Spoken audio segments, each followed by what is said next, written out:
So you're thinking about moving to Overland Park, Kansas.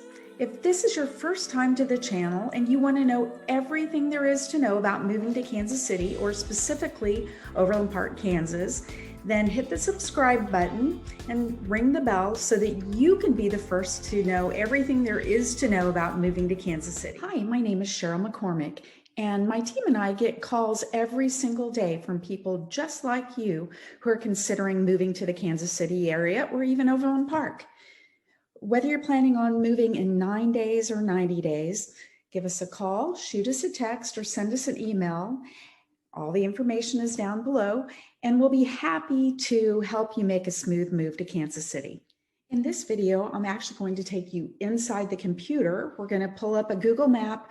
We're going to take a look at the Kansas City area. We're going to show you where Overland Park is in relationship to a lot of the attractions in Kansas City. We're going to look at highways that you would likely travel. We're going to look at distances to the airport, to downtown, to the Plaza area. We're going to take a look at some of the local attractions. And be sure to stick around to the end, because at the end, I'm going to share with you some little known facts about Overland Park that I think you're going to find really interesting. And we're going to get after it right now. So first of all, just some general things about Overland Park.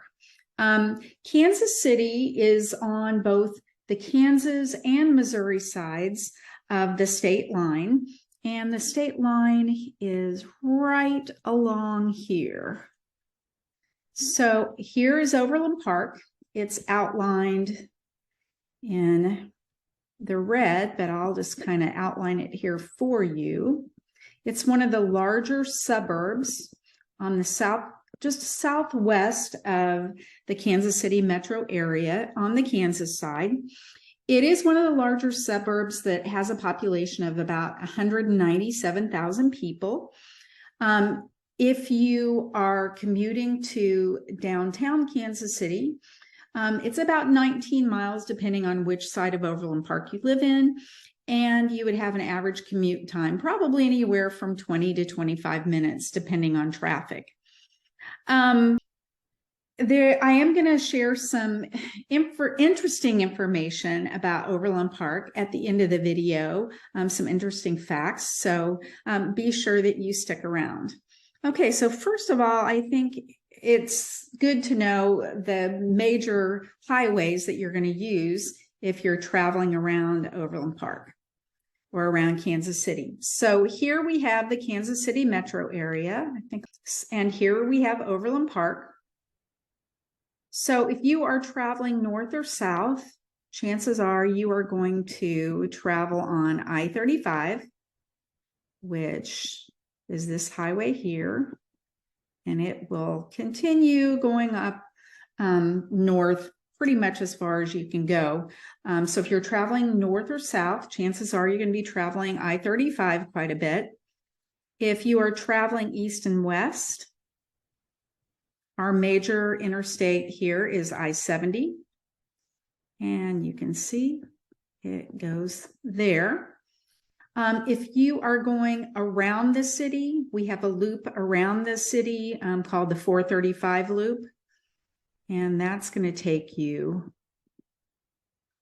in a loop all the way north and all the way south, again, east and west, just around this city. So those are likely to be the major highways that you're going to travel.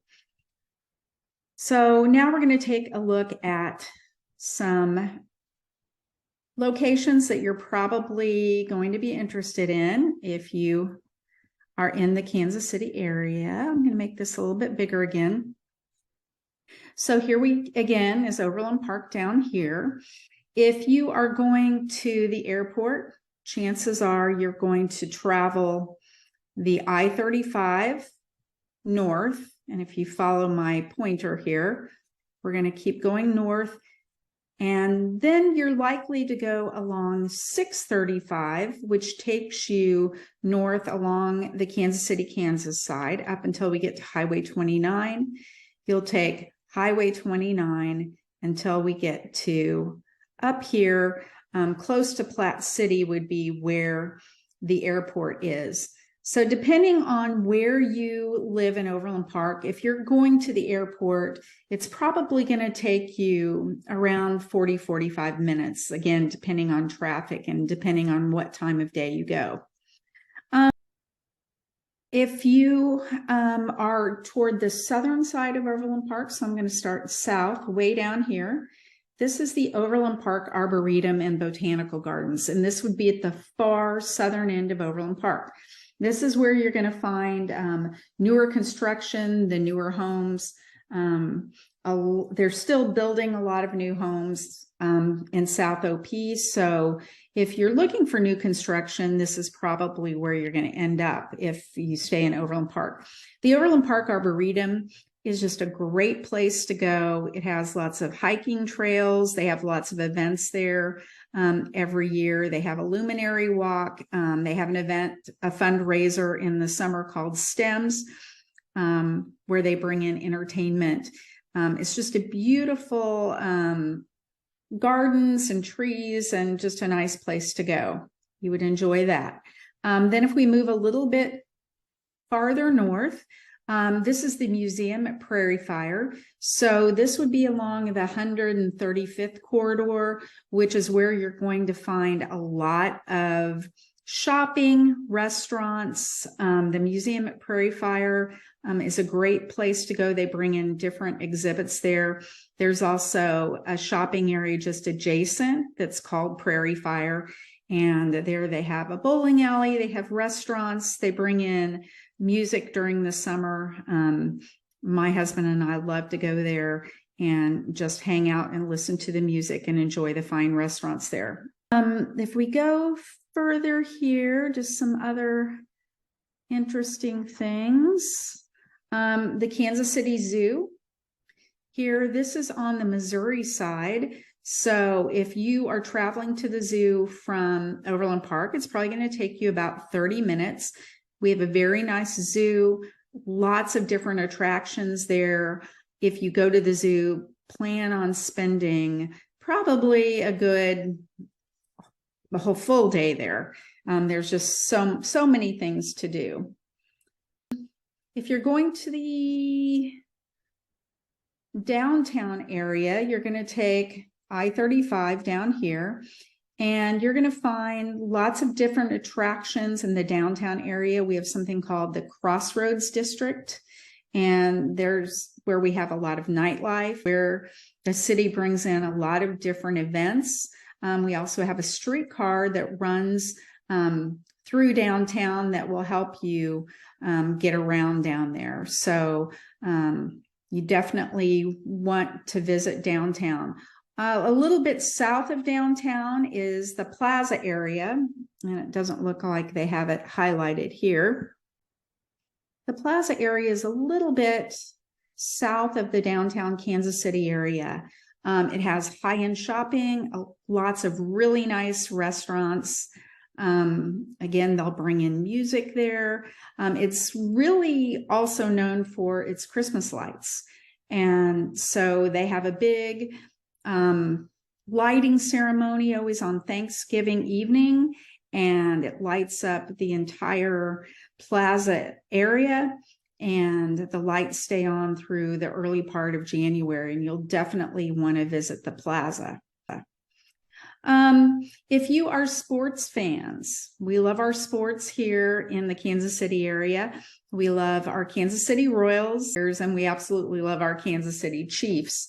So if you are wanting to go to Kauffman Stadium, which is where the Royals play, or GEHA Arrowhead Stadium, which is where the Chiefs play, that's going to be over. You're going to travel the 435 up here until we get to around this area. The Royals Stadium and Chiefs Stadium is going to be right in this area. Again, from Overland Park, you're a quick 30 minutes depending on traffic. Although I will say, if you are going to a Chiefs game, you better plan on going about 2 hours before game time, because it's going to take you a long time to get in. So that takes you around some of the main aspects of Overland Park.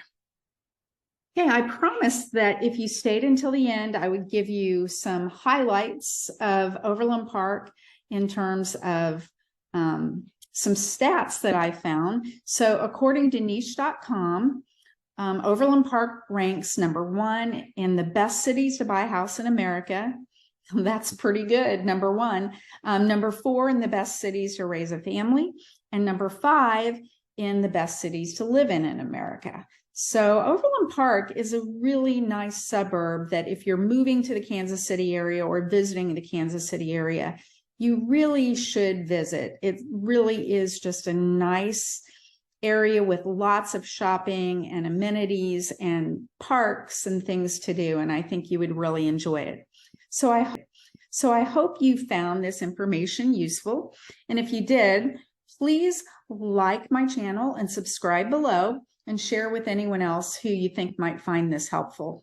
Or if you live in Overland Park or used to live in Overland Park, give us some comments in the section below, because that really helps our viewers learn more about the area so that they can decide where they want to visit or live when they come to Kansas City. So again, whether you're planning to move in 9 days or 90 days, give us a call, shoot us a text, send us an email, and we'll be glad to help you make that smooth move to Kansas City. So until next time, we'll see you around town.